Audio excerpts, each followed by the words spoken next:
राम राम। मैं गौरव कुमार आपका आप ही के यूट्यूब चैनल में स्वागत करता हूं। आज हम बात करेंगे एक ऐसे शेयर के बारे में जो कि काफ़ी इस समय चर्चा में है और इसका मैनेजमेंट भी आकर के जी बिज़नेस पे अपना डाटा रखा, तो उसी के संबंध में बात करेंगे आज हम लोग। कंपनी का नाम है सीई इन्फो सिस्टम, जिसे मैप माई इंडिया के नाम से जाना जाता है।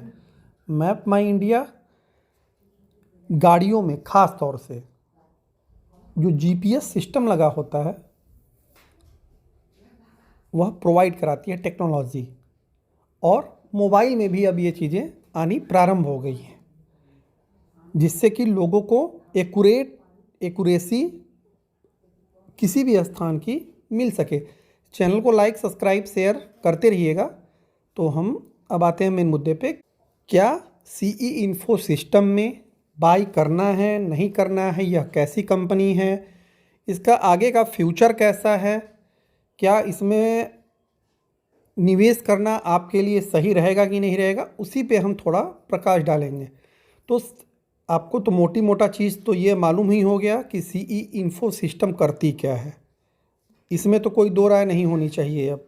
और काफ़ी अनदर माध्यमों से आपको ये जानकारियाँ प्राप्त भी हुई होंगी कि मतलब सीई इन्फो सिस्टम क्या करती है या फिर इसका मतलब मेन कार्य क्या है।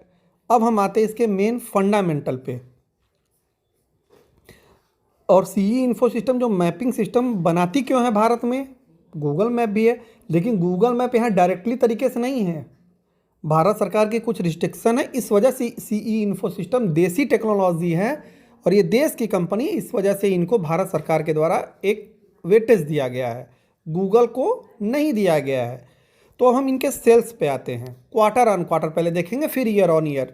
सेल्स इनका 92 करोड़ से बढ़ करके 107 करोड़ हो गया है। एक्सपेंसेज इनके 57 करोड़ से बढ़ करके 67 करोड़ हो गए हैं।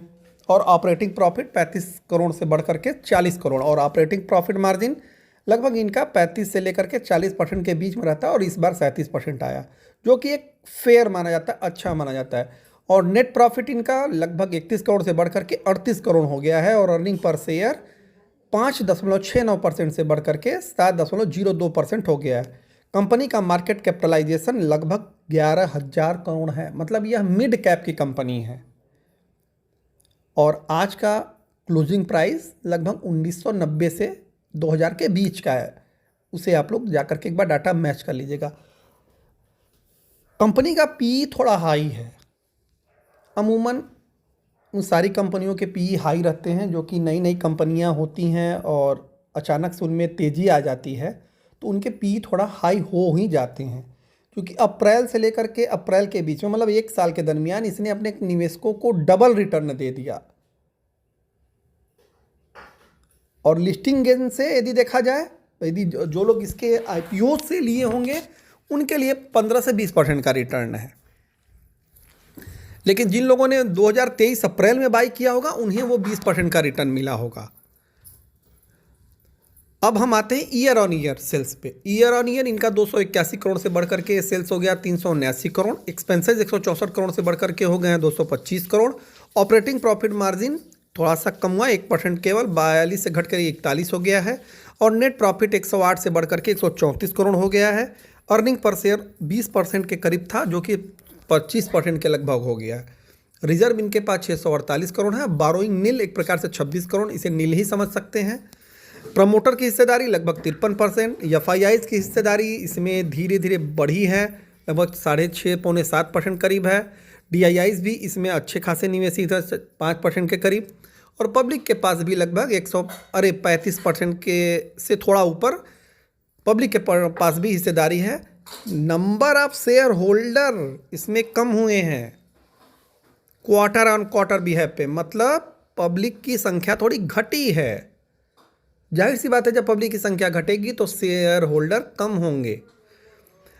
अब हम आते हैं मूल मुद्दे पे। तो फंडामेंटल के आधार पर देखा जाए तो एक मोटी मोटा ये कंपनी अच्छी है, फेयर वैल्यू है। 80 का पी जरूर है, लेकिन वो एडजस्टेबल पी है।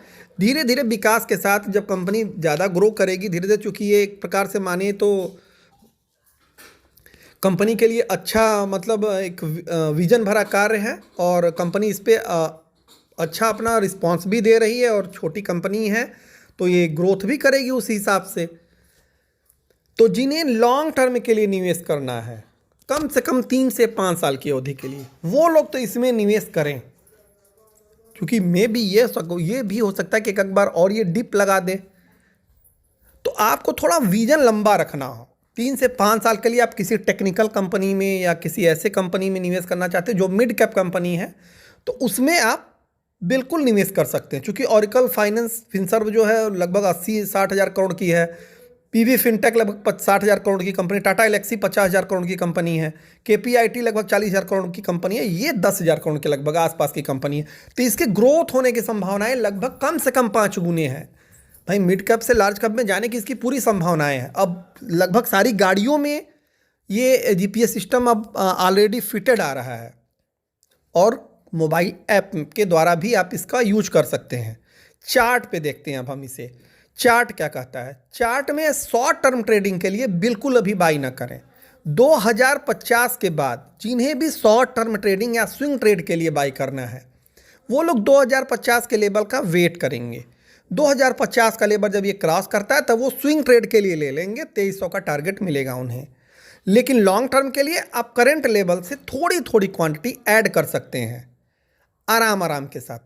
और ये भी ध्यान रखें, कोई भी बाइंग सेलिंग करने से पहले अपने फाइनेंशियल एडवाइजर की सलाह लेना न भूलें। यह जो चीज़ बताई जा रही है केवल लर्निंग पर्पज़ के लिए बताई जा रही है। और चैनल को लाइक सब्सक्राइब शेयर भी करते रहें। टेलीग्राम आप लोग ज़रूर ज्वाइन करें जिससे कि आपको काफ़ी मदद मिलेगी। तो मैप माई इंडिया पे मेरा व्यक्तिगत व्यू यही है, कंपनी अच्छी है, बहुत ज़्यादा महंगी नहीं है और न ही बहुत ज़्यादा सस्ती है। एक प्रकार से माने तो फेयर वैल्यूएशन वाली कंपनी है जो कि आगे चल के आपको एक अच्छा खासा बेटर रिजल्ट और बेटर रिटर्न बना करके दे सकती है। तो अभी के लिए सीई इन्फो सिस्टम ऑब्लिक मैप माई इंडिया में इतना ही। बाइंग लेवल और एंट्री लेवल आपको ऑलरेडी बता दिए गए, इनका आप स्टडी करिए और अपने फाइनेंशियल एडवाइजर की सलाह लेकर के देन आप इसमें बाइंग सेलिंग वाली कोई भी चीज़ें कर सकते हैं। धन्यवाद, राम राम।